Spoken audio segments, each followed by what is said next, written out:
Rated PG, patnubay at gabay ng magulang ay kailangan sa mga batang manonood.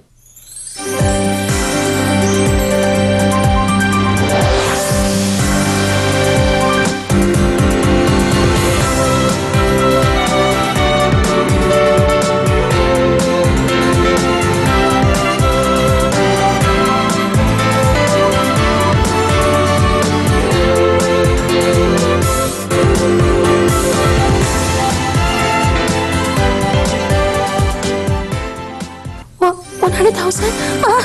100,000 po yan! Ano? 100,000? Paano nangyari nagkaroon ng ganong kamahal na singsing? Ha? Oh, Diyos ko, anong gagawin ko? Ay, Karen, anong gagawin ko? Paano na to ngayon, ha? Bakit nga ba? Narinig niyo ba? Ikaw, ano na naman yan? Naku, si Director daw. Pero siya kabit. Saan naman ang galing ang balitang yan?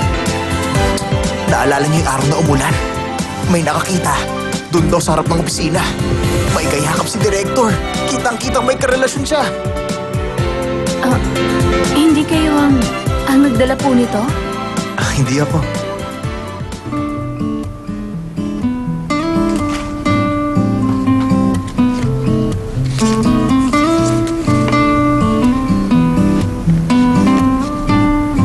Blessing ang pagngiti.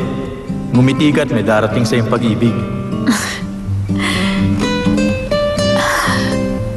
O bakit? Wala naman po.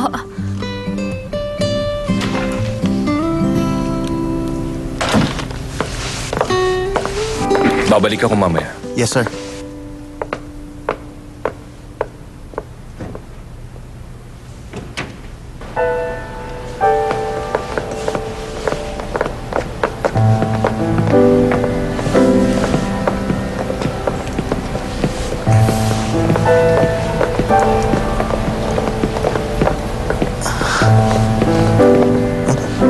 Anong binubulong-bulong niyo dyan?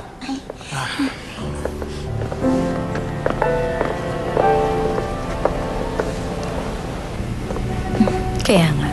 Kaya doon talaga kami nagpunta. Maganda yung lugar na Oo, yun. tama ka nga. Maganda nga yun. Oh, Sandra. Nandito ka na pala. Siya si Sandra, ang manugang ng may-ari ng Bexan. Siya naman ang asawa ng representative ng Angel Group. Kumusta po kayo? Naikwento nga po kayo sa akin ng asawa ko. Ganun ba? Nagkakilala na raw po kasi kayo dati nung minsan kasama niyong asawa niyo. Hindi ko pa siya nakikilala. Baka mali ang rinig mo sa kanya. Opo. Baka nagkamali lang po ako.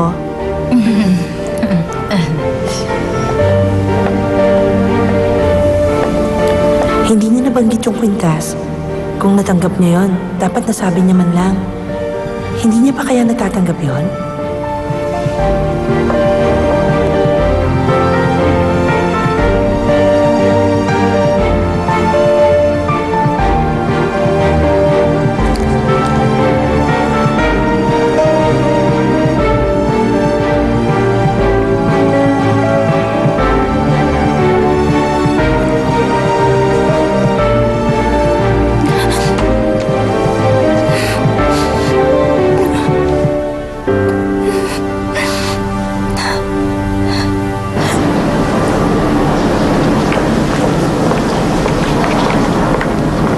Doon po. Pasok na po kayo. Sige. Teka lang. Diyan ka lang ba maghihintay sa akin? Opo. Pumasok na po kayo. Dito lang ako.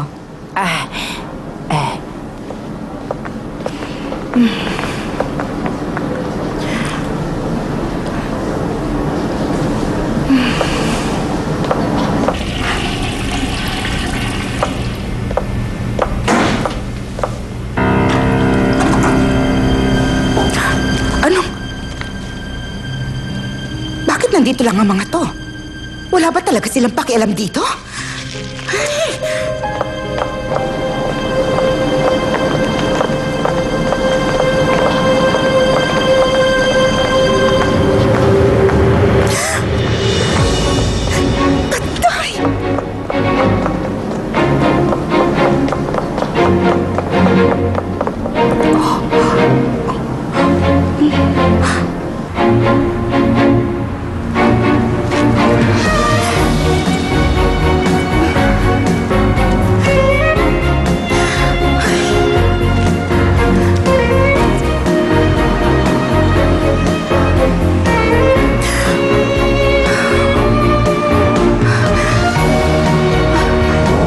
Mula ngayon,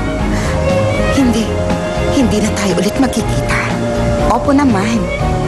Mula sa araw na ito, buburahin ko na po sa alaala ko ang mukha ninyo.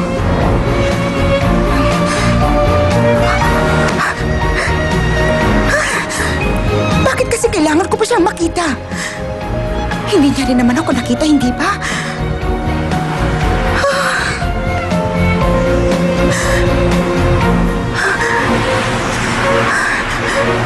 Tandang-tanda akong mukha niya.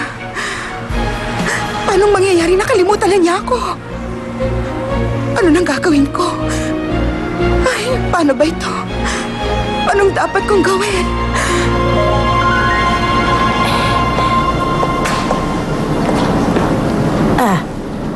Sa kaya nagpunta si Helen? Ang sabi niya sa akin, maghihintay lang siya rito.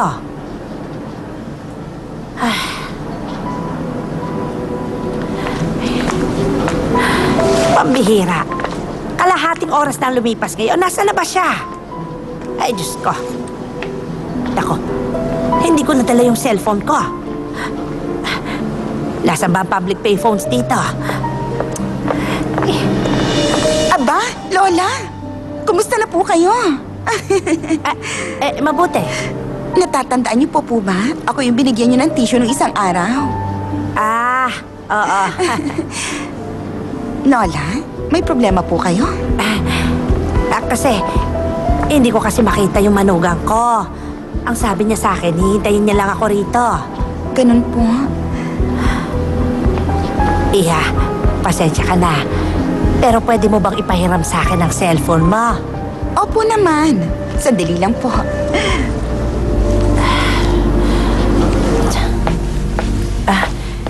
Kumusta po nung wala kami? Ayos naman.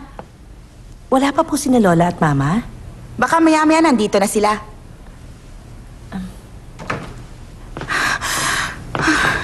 Mama, mukhang may nangyari ba sa inyo? Wala. Manang, pakikuha mo ako ng tubig. Opo. Wala talaga nangyari sa inyo? Alam mo, hindi, walang anuman dito. Pero, hindi po ba sinamahan niyo si Lola sa ospital? Ano?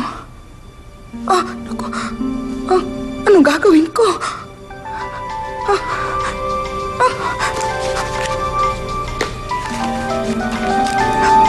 Galing sa unknown number.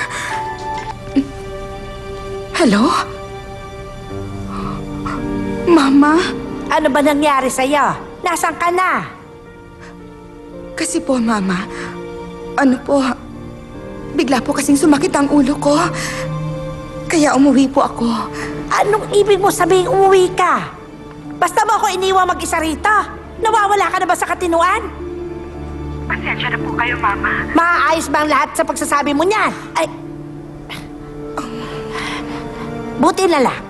May mabait na nagpahiram sa akin ng phone. Kung hindi, baka kung ano na nangyari sa akin ngayon dito. Maghintay lang po kayo dyan sandali, Mama. Pasusundo ko kayo. Hindi, wag na. Magta-taxi na lang ako pa uwi. Eto. Tapos na po kayong tumawag? Oo, tapos na. Naku, maraming salamat talaga. Wala po yun. Lola, mag-iingat po kayo sa pag-uwi.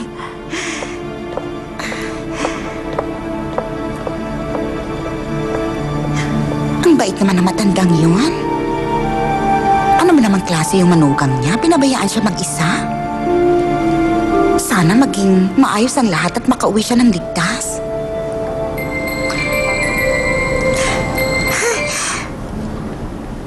Eileen? Oh, anak, mabuti ako.